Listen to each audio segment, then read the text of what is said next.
Bom dia, Silmar César Miller.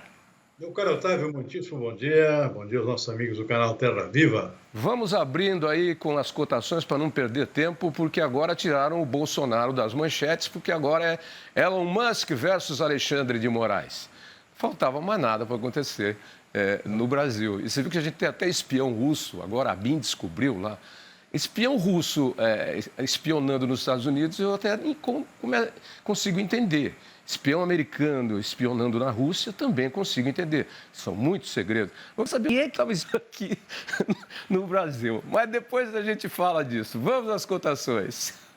O Brasil está ficando importante, sabe? Esse que é a resposta para esse tipo de intervenção. Sem contar que faz fronteira com Venezuela, com o Equador, que já está prendendo até gente dentro de embaixada. A América Latina está ficando um pouco convulsionada, hein? Isso chama atenção. Bom, vamos lá. Mercado financeiro, dólar operando em queda nesta manhã de segunda-feira, início de semana, menos 0,5%. R$ 5,04 a cotação da moeda americana nesse momento. Mercado de ações em alta.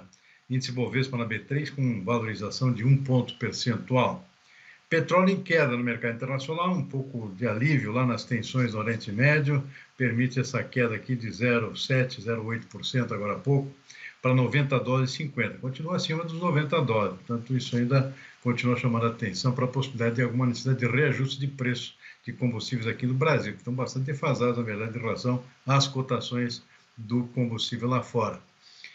Mercado de commodities agrícolas, soja operando com alta nesse início de semana, 0,4% na Bolsa de Chicago agora há pouco. Milho bastante instável, abriu com alta, agora cai um pouquinho, 0,2%. Trigo segue com pequena valorização de 0,2%.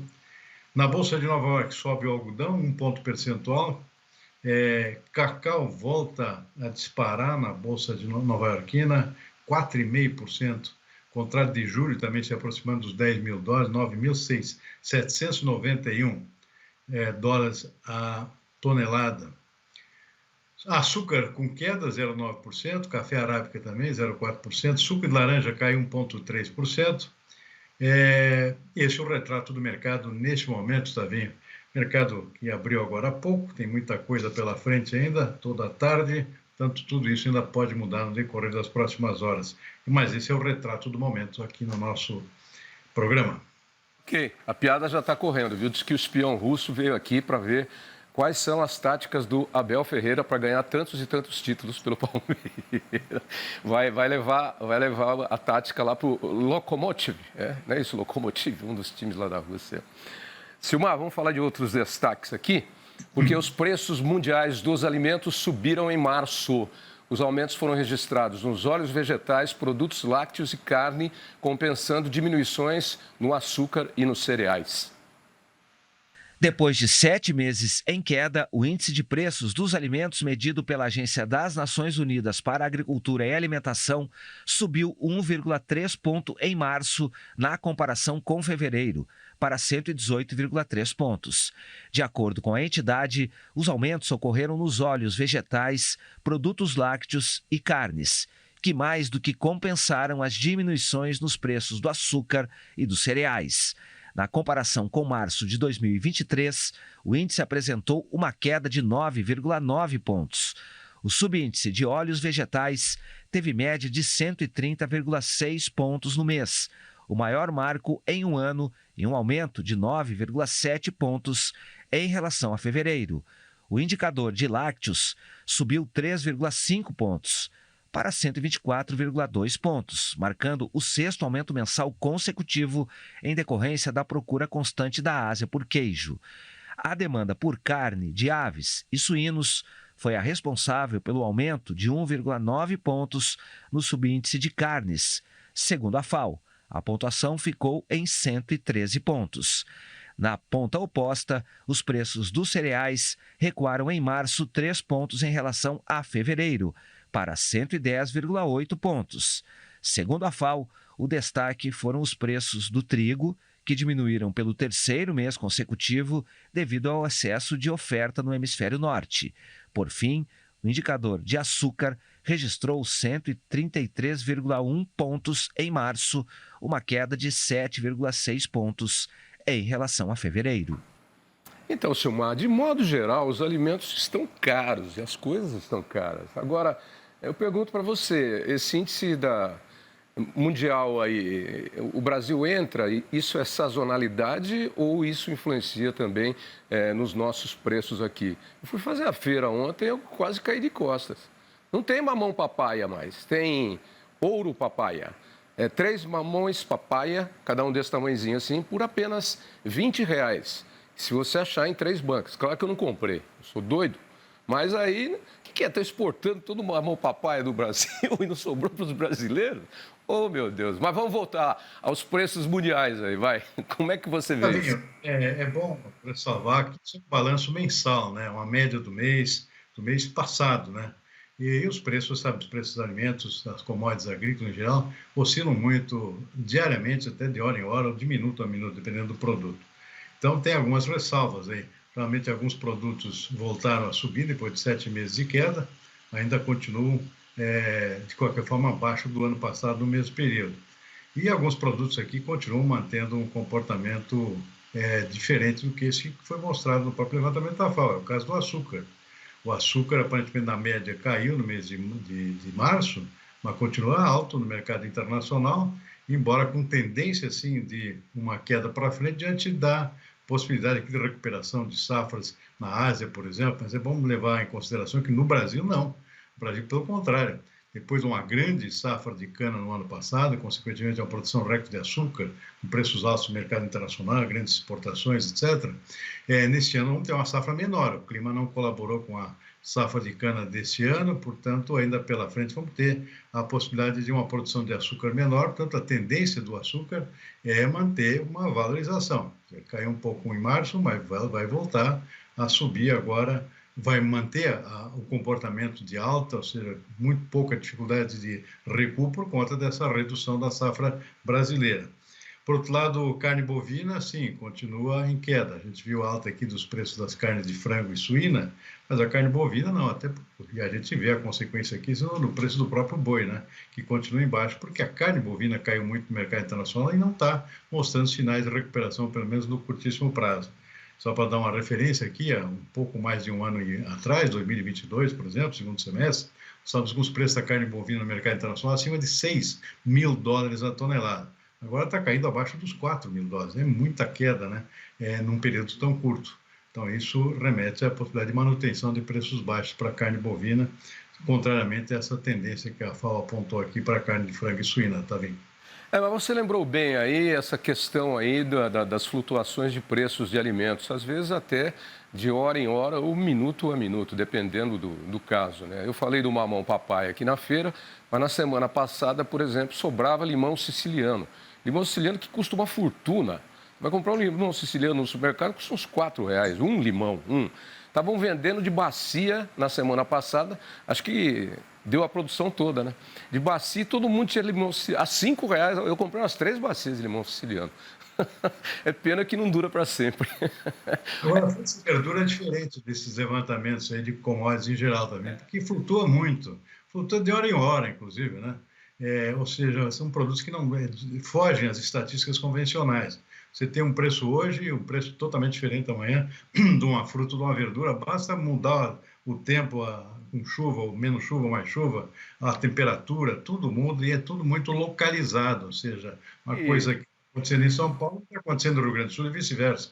Então, é um mercado totalmente diferente, tanto que nem é computado nesse levantamento da FAO. Tanto que tem um índice semanal, não é, de preços de hortifrutis, né? Isso aqui no Brasil da Conab, né? Tem um índice semanal, mas já sai defasado também, na própria semana. Já sai defasado, porque o que aconteceu na segunda não é o que acontece na sexta. Ó, vamos para o frango. Frango, exportação de carne de frango do Brasil. Total de 418 mil toneladas no mês de março, maior volume registrado neste ano de 2024. Frango brasileiro voando longe e alto. O comportamento das exportações nesse mês de março de 2024 segue a média daquilo que a gente vem praticando ao longo dos outros meses do ano. Destaque positivo nesse mês de março de 2024 para os Emirados Árabes Unidos, que passam momentaneamente a liderança entre os principais destinos da carne de frango brasileiro compraram mais de 40 mil toneladas nesse último mês. Destaque positivo também para a Arábia Saudita, que vem retomando mês a mês os volumes que comprava anteriormente do Brasil. Nesse caso, nesse mês de março de 2024, comprou 4% a mais, chegando acima das 35 mil toneladas embarcadas para esse importante destino para as nossas exportações. Importante dizer que hoje, no mercado internacional, há um certo equilíbrio entre oferta e demanda, o que sugere para os exportadores brasileiros uma condição negociadora melhor para os próximos meses. Essa é a expectativa, especialmente quando nós vemos alguns dos principais países que competem com o Brasil no mercado internacional, com casos se agravando as situações de casos de gripe de influenza de gripe aviária nesses países. Então, de fato, há uma perspectiva positiva para as exportações brasileiras nos próximos meses. Sem dúvida alguma, voando alto e longe o frango brasileiro já há um bom tempo e cada vez mais, né, Silmar? Com uma qualidade e uma sanidade que é invejada pelo mundo todo. A nossa produção de frango aqui é excepcional. Na sanidade não temos gripe aviária, nunca tivemos gripe aviária nos plantéis comerciais, por isso o frango brasileiro é tão requisitado. Agora, como os árabes gostam do franguinho brasileiro, hein? Os maiores compradores, a Arábia Saudita. Sim, a maior parte do frango brasileiro vai para a Arábia Saudita. Mas é bom destacar que o frango brasileiro talvez seja a única dos grandes produtos do agro brasileiro que atinge todos os países do mundo. Praticamente não há exceção, né? Ou seja, existe um mercado muito amplo, claro, maior concentração em algum local, diferentemente de outro, mas é um mercado global, um dos poucos produtos do agro que atinge praticamente todos os países do mundo. E cada vez mais superando a concorrência dos Estados Unidos, que é o nosso principal concorrente. E agora tem esse alerta aqui, nos últimos dias, a imprensa tem noticiado o surgimento de casos de gripe aviária em plantéis importantes nos Estados Unidos, especialmente no sul, mas já espalhando para outras regiões dos Estados Unidos. Isso significa uma barreira às exportações, suspensão de exportações de frango dos Estados Unidos. E é claro, embora a gente não queira festejar a desgraça alheia, o fato é que isso favorece o frango brasileiro. Ou seja, com a tendência a aumentar ainda mais as suas exportações esse ano, atendendo mercados que eram atendidos pelos Estados Unidos, que agora paralisa as suas exportações dessas granjas afetadas, abrindo espaço, portanto, para o frango brasileiro ainda mais em outros mercados disputados pelos americanos. Então, o cenário para a exportação brasileira de carne de frango esse ano, cada vez mais positivo. Só resta torcer para a gripe aviária não surgir por aqui, né, Taim? Eu acredito que não. Os cuidados que nós estamos tendo aí são rigorosíssimos e há muito tempo já, né? Tanto a BPA quanto a Anvisa e o Ministério da Agricultura vem se desdobrando e desde que começaram a aparecer os primeiros casos de gripe aviária bem lá atrás, bem longe. Aliás, por falar em gripe, além da Covid, da dengue, chikungunya e o outro lá, agora tem um surto de H1N1, hein? Na cidade de São Paulo tem muita gente com H1N1, inclusive nas escolas, crianças. Vamos tomar a vacina, gente, porque essa vacina de gripe protege, inclusive, contra H1N1 e mais outras 2 ou 3 Hs lá e tipos de gripe. Vamos tomar porque está pegando e está derrubando feio, viu, Silmar? Está botando todo mundo na cama. É verdade. Dado que agora chega inverno ainda, né? A situação pode se complicar ainda mais. Bom, vamos sair do frango aqui. Quando você falou aí que eu falei do Elon Musk brigando com o Alexandre de Moraes, de espião russo, você falou que o Brasil está ficando importante, Tavinho. Eu pensei que a gente fosse importante por conta do agro, porque a gente só dá notícia boa aqui do agro. Acabamos de falar do frango, que voa longe, e agora olha essa aqui, ó. Nunca o agro gerou tanto emprego quanto no ano passado, em 2023. E aí a gente está falando de quem trabalha direto nas lavouras, nas fazendas e também, claro, longe do campo. A fila de caminhões graneleiros é um sinal que a colheita da soja está avançando no Rio Grande do Sul. O Gabriel transporta mais de 50 toneladas todos os dias e, com expectativa de safra recorde no estado, espera melhorar a renda. É um período geralmente que melhora mais os preços frete, né? Que ajuda mais, tudo melhor, que é um período que tu consegue trabalhar melhor, né? O Gilney é funcionário de uma grande cooperativa agropecuária. É com o transporte da safra que ele encontrou estabilidade no mercado de trabalho. Para a gente é muito importante e além gera mais emprego para as demais pessoas, né? Além do transporte da produção, o trabalho aqui no campo movimenta toda uma cadeia de atividades ligadas ao setor. são os chamados agroserviços, segmento que mais gerou novos empregos em 2023. A soma dos postos de trabalho no agro como um todo bateu recorde, mais de 28 milhões e 300 mil. Os agroserviços puxaram essa alta, com crescimento de quase 8,5%. E dentro dessa categoria de agroserviços, também há muito espaço para mão de obra qualificada, né? Então, tanto esse pessoal da tecnologia, pesquisadores, consultores, advogados que estejam prestando serviço para o agro. No Parque Científico e Tecnológico da PUC, em Porto Alegre, são 20 empresas e mais de 100 profissionais que trabalham para desenvolver soluções inovadoras para as lavouras e agroindústrias. Trabalhadores da ciência, do meio urbano, a serviço de um mercado gigantesco que hoje consome tecnologia até chegando à agroindústria. A reportagem veio lá do Rio Grande do Sul, mas é geral, não é, Silmar? O agro é um grande gerador de empregos e graças à sazonalidade dos produtos, tem uma época a safra do açúcar, depois a safra do café, a safra do não sei o quê, ele gera empregos em maior ou menor proporção durante o ano todo, praticamente. Sem dúvida nenhuma. Bom, e o ano passado que se refere a esse levantamento aí, foi um ano excepcional, né? Porque a gente teve safra recorde de milho, safra recorde de soja, ou seja, foram produções gigantescas, preço que não ajudou muito, mas a produção cresceu muito no ano passado, e isso, óbvio, gera um efeito em cadeia, principalmente quando se trata de soja, né? Porque significa aumento de postos de trabalho em toda a cadeia que envolve esse produto, né? Sempre lembrando que nós temos aquelas 3, 4 áreas que envolvem o agronegócio, o antes da porteira da fazenda, dentro da porteira, que é o caso da produção agrícola, que cresceu muito no ano passado, e o depois da porteira, né, que inclui toda a área de moagem de produtos, a indústria, a agroindústria, por exemplo, e a área de serviços, né, que é extremamente importante. Antigamente não era computada aqui no chamado complexo agropecuário. E agora sim está computado, porque gera muito emprego aí na área de serviço, trabalhadores qualificados de tudo que é tipo, né, prestando serviço aqui para colheita, para manuseio de máquinas, o tratorista lá tocando a colheita do negócio, plantando a safra, e como você disse, é o ano inteiro, né, porque o Brasil tem um complexo agrícola que nenhum outro país tem, né? Basta comparar com os países do hemisfério norte, que são grandes produtores também agrícolas, mas não tem 2, 3 safras por ano como tem o Brasil, né? Ou seja, é uma safra só e olhe lá.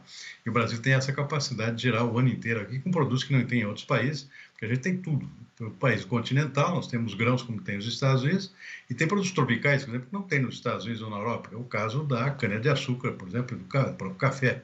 Então, essa é a grande vantagem do Brasil, com a potência agropecuária aqui, que não tem paralelos, né? Pois é, e chama atenção também, porque quando com o aumento da tecnificação e da chegada de internet, automação e etc. e tal, muita gente disse que os empregos cairiam. A mão de obra, que sempre foi fundamental e continua sendo fundamental ainda no agro, na produção no campo, ela cairia em função desses fatores técnicos, tecnificação, chegada de internet, automação e etc. e tal. Mas, ao contrário, não caiu, não. Continua gerando emprego e mais emprego. E agora com profissionais capacitados, inclusive, para operar máquinas fantásticas aí, que muitas vezes dão de 50 a 0 no nosso carro, que já vem on-board com uma porção de coisas, né? Gerando emprego com maior necessidade de qualificação, né? Ou seja, empregos de alta qualidade gerados no campo, ou seja, o sujeito não precisa buscar esse tipo de emprego mais sofisticado na cidade. Vai lá no campo mesmo, tem condições de atender com esses produtos de altíssima tecnologia, por exemplo, de previsão de safra, de acompanhamento por drones lá nas lavouras, ou seja, um monte de novos aparelhos e tecnologias atendendo ao agronegócio que antes não existiam, né? Isso requer profissionais qualificados para operar esses equipamentos, né? Inclusive, um trator, uma colheitadeira extremamente sofisticada, caríssimo, 3, 4 milhões uma colheitadeira aqui, precisa de gente qualificada para tocar isso, né? Ou seja, não é para qualquer um. Então, é um setor que está gerando emprego cada vez mais qualificados, diferente do que era no passado, né, também. É isso aí.